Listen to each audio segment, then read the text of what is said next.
In this lesson, we start off with Genesis 8, 1 to 5. We just saw in Genesis chapter 7 about how total the flood was. So we start in chapter 8 right now.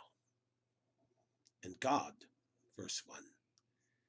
And God remembered Noah and every living thing, and all the cattle that was with him in the ark.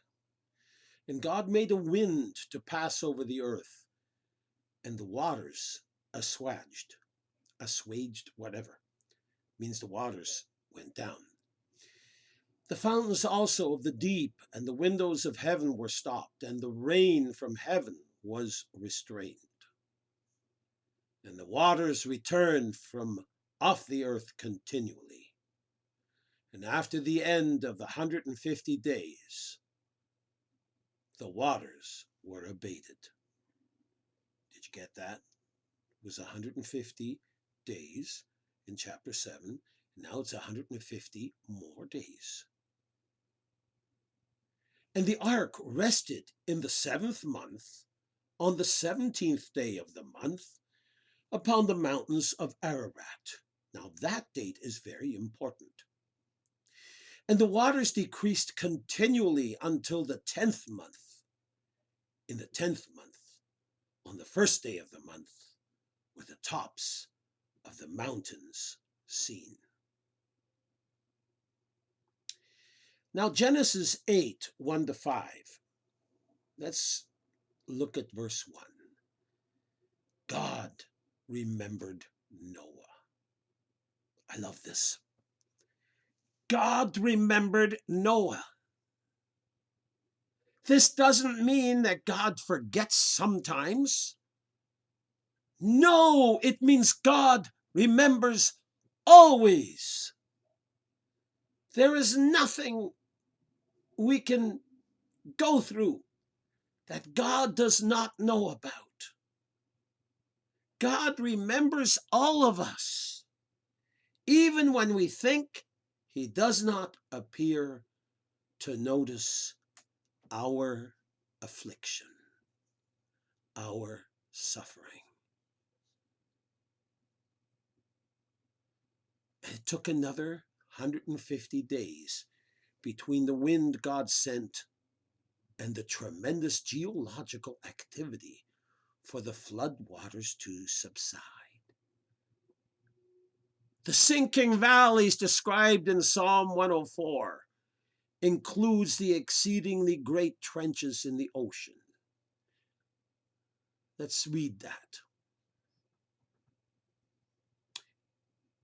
Psalm 104, 8 to 9 in Hebrew says, the mountains rose, the valleys sank, down to the place which you did establish for them.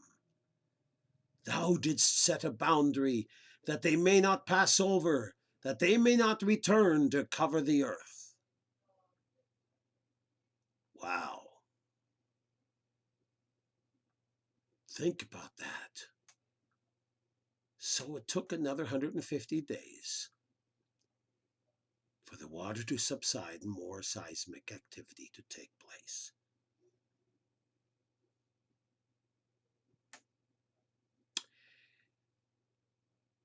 The sinking valleys described in Psalm 104 would include the exceedingly deep trenches in the oceans.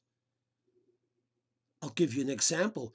The Mariana Trench in the Pacific Ocean alone is over 36 times the depth in the ocean of the height of Mount Everest. Whoa, now that's deep. There are several such deep valleys in the oceans. These were most probably a byproduct of the continental shift that occurred during the year of the flood. Now, I'm going to take a break here. Some of you would think, whoa, come on. A year is too short a time for all these changes to take place, the continental drift, the separation of South America from Africa. If you look at the globe, you'll see that. All these continental drift kind of things, right? A year is too short. Well, is it really? I remember last year watching a movie with Dwayne Johnson. Now, Dwayne Johnson was a wrestler, or is still a wrestler. I have no idea, but he's a prolific actor, and he acts in a lot of hero things. And he's a big muscle dude. I mean, my muscles are little spaghetti things compared to him. He's this big dude, bald like me. Anyway, he's a fireman. He knows how to drive helicopters, little airplanes, the whole bit. He's a hero of heroes. And he's out to save his family from this great earthquake that followed the San Andreas Fault. Well, at the very end of the movie, you see how the western seaboard of the United States has drastically changed, so that the western seaboard is almost completely unidentifiable. There was a big gulf from the Pacific Ocean going into the land, and all kinds of stuff going on. The Baja Peninsula went all the way up to San Francisco. It was pretty intense and pretty insane. But you know what? These are scientists that studied what would happen if the San Andreas Fault really went with the big one, the big earthquake. And how long did it last? 2 days? 2 days. And everything got changed. Well, we're talking here about a year. Actually, 300 days. A lot can happen in those 300 days. They were all in the ark, just having a bumpy ride. In the meantime, God is working to recreate this world.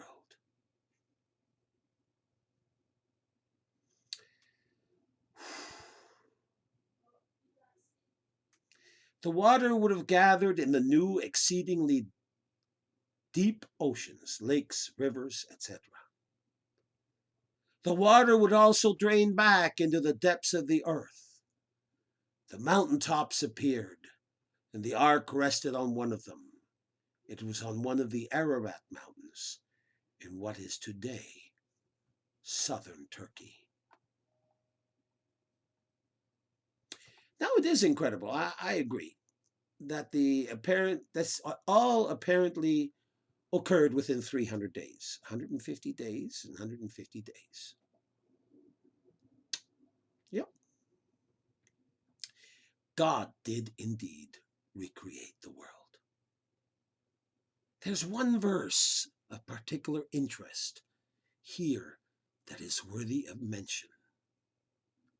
Verse 4 says, "The ark rested in the 7th month, on the 17th day of the month, upon the mountains of Ararat." The resting happened 5 long months after the flood began. Since Moses, with the help of God, wrote this, we are given an exact date. Since the calendar used was probably of Hebrew origin, it may have followed their civil calendar. Many years later, the 7th month was changed into the 1st month of the religious year, the month of the Passover. Passover occurs on the 14th day of the month that Passover occurs in. Jesus was laid in the tomb of Joseph of Arimathea at that time. But Jesus rose again 3 days later, on the 17th day of the 7th month of the Hebrew calendar. Jesus rose again on the anniversary of Noah's Ark resting on Mount Ararat.